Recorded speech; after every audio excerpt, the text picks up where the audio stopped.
Indianapolis the perfect city? It's been a while since we've done an Indy video, and I get asked this a lot. Is Indianapolis a good place to live? Isn't it just a boring flyover state with not much going on? Why would anyone want to live there? Well, today I'm going to dive into my favorite reasons I love living in Indianapolis, or Indy for short, and why I think you'll love it too. Heart, Indiana.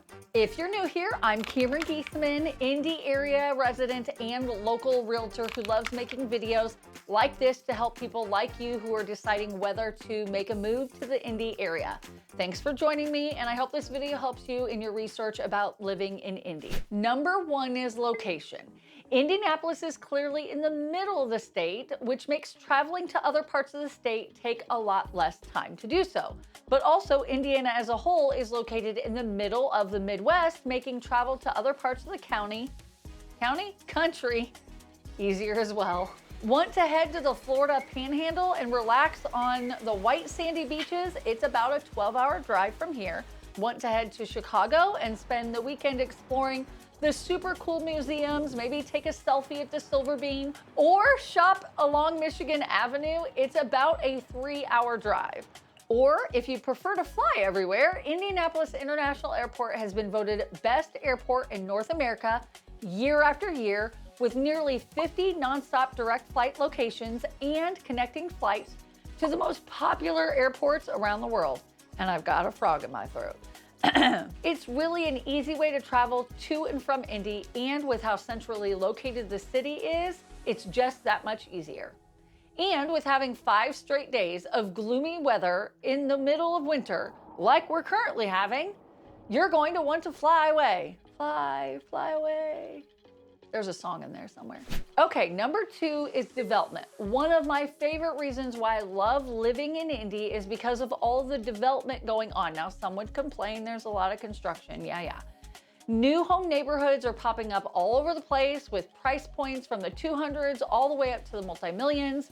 Mixed use development areas are becoming more commonplace, where you have a nice mix of kind of the commercial and residential coexisting in the same area, and are in many of the Indy surrounding cities. Now, Indy also just announced that the City Circle Mall is getting a complete overhaul and will be converted into an open air promenade that will connect residential, parking, entertainment, retail, and office space, encompassing 1.9 million square feet. That's ginormous. There are also new tech and science companies moving to the Indy area, which will bring a lot of jobs along with it. There are new sports arenas being built, which I'm going to touch on that a little bit later in the video when I talk about Indy sports teams, so stay tuned for that. What I love about all of this development is being a part of a growing community that's breaking out of the stale old vibe and turning it into something thriving. Literally, some of these areas used to be cornfields or soybean fields, and now they're big developments where people can live, work, and play in. And to me, that's an exciting thing to be a part of. Number 3 is Main Street areas. Now, I love a good stroll down an old vintage town, but those are few and far between, but luckily, we still have some. You have Broad Ripple, where my college nights were spent. You have Mass Ave, where my 30s nights were spent. Then there's the Arts and Design District in Carmel, which is super bougie and where I spend my nights now. The historical Hamilton Square in Noblesville, this one is the best vintage vibe, and so many more little pocket areas that have brick-lined streets and mom and pop shops that have been there forever. And I think that's a really cool contrast between those huge developments and Main Street USA that so many people love. So the great thing about Indy is, depending on what you want to be a part of, whether it's a big thriving metropolis or living out in the suburbs, or even in the small town USA, you have all of those options available within a 30 to 45 minute drive to one another. And to me, that's one of the really cool reasons why I love living in Indy. Number 4 is people visit here. I know that sounds a little weird, but I love living in Indy because we get a lot of visitors. In fact, Indy was, I burped. Oops. It was like a little itty bitty tiny one that just like snuck out. Okay. In fact, Indy was rated the #1 convention city in the US by USA Today, and a lot of that has to do with the Indiana Convention Center. It has more than 566,000 square feet of contiguous exhibit space with 12 connected hotels. Indy also hosts the Indianapolis 500, an annual IndyCar race that takes place over Memorial Day weekend every year. It's one of the largest racing events in the United States, and it brings more than 300,000 fans to the race each year. Honestly, if you've never been to a race at the Indianapolis Motor Speedway, you need to go. It's truly a thrilling experience. And I'm not really that much into racing, but the sound of an Indy car rushing by is thrilling. Number 5 is parks. There are so many parks and nature areas in the Indy metro area. I kind of feel bad I can't mention them all here, but if I did, it would take forever. Smack dab in the middle of downtown Indy, you have University Park and the Obelisk Square with the war memorials, which are such a beautiful tribute to all the Hoosiers that have served in wars. One of our family favorites is the Virginia B. Fairbanks Art and Nature Park that is behind Newfields, which we also absolutely love. Newfields is the Indianapolis Museum of Art that combines art and nature and is internationally renowned. The White River State Park is another hit with over 250 acres of green space where you can bike or walk along the White River. And an extra bonus is it is actually connected to the Indianapolis Zoo, the Idle-Zorg Museum, the NCAA Hall of Champions, the Indiana State Museum, and Victory Field. Maybe even a staycation could be planned to enjoy just this part of downtown Indy. Up on the north side of Indy in Hamilton County, you have more than 100 parks and nature trails that you can freely explore and connect with nature. Those are just some of my favorite parks in Indy. And on top of all of that, there are a few reservoirs in the Indy area that offer up some summer fun on the lake. Whether it be fishing, boating, or just floating, again, almost everywhere you turn in the Indy area, you can find a park, so get out and explore. Number 6 is the restaurant scene. This is a fun one.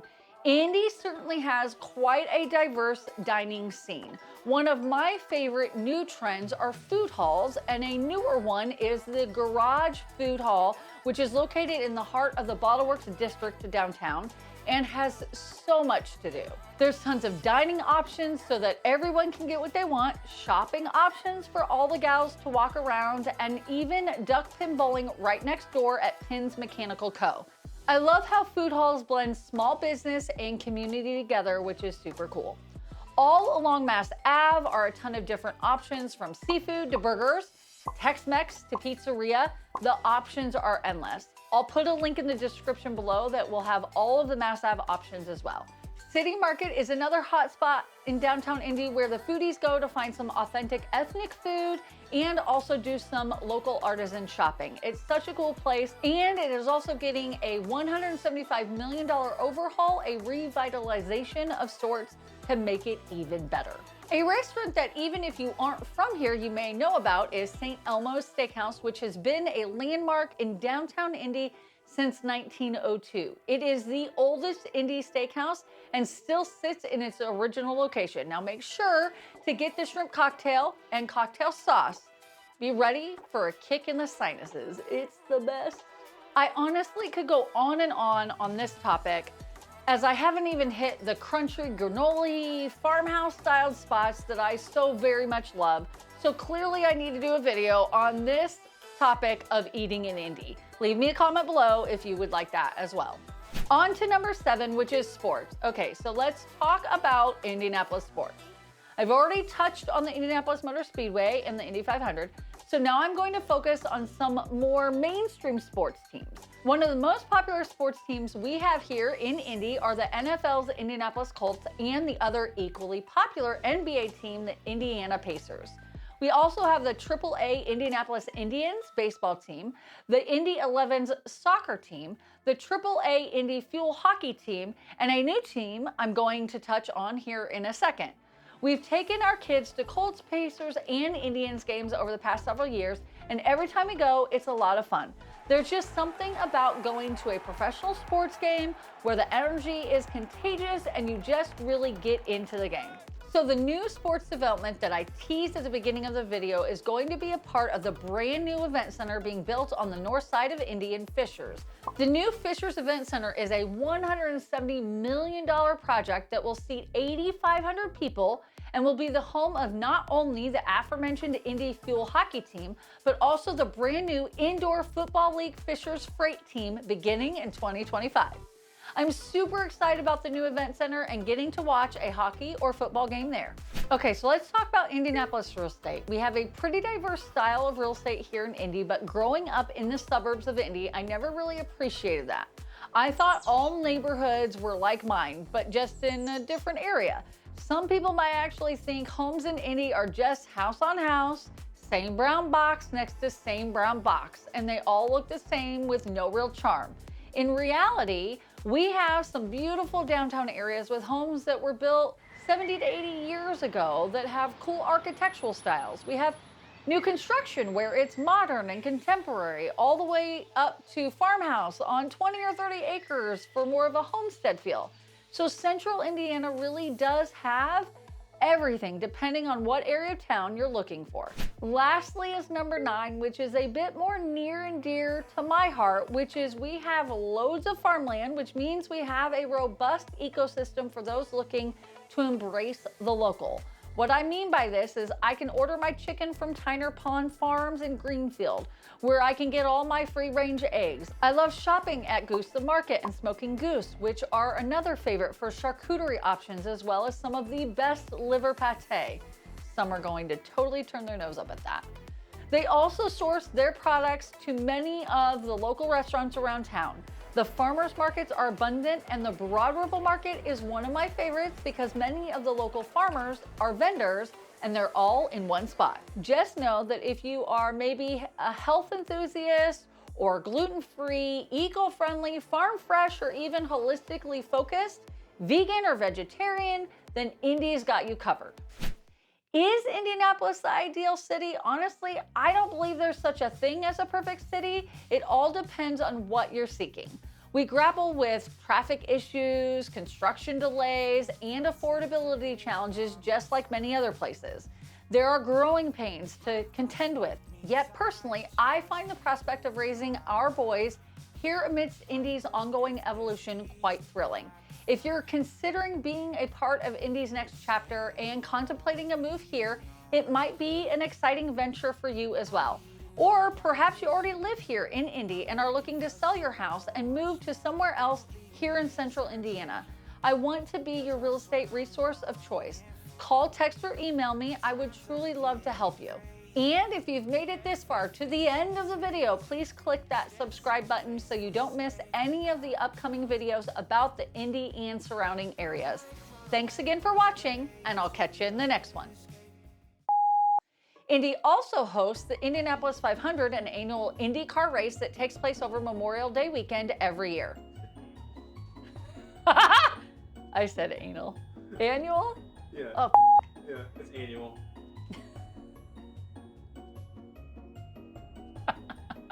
I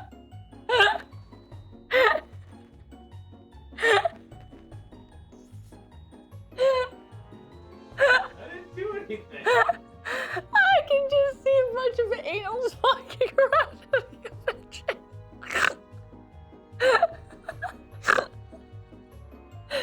Okay. Oh God, now I'm crying.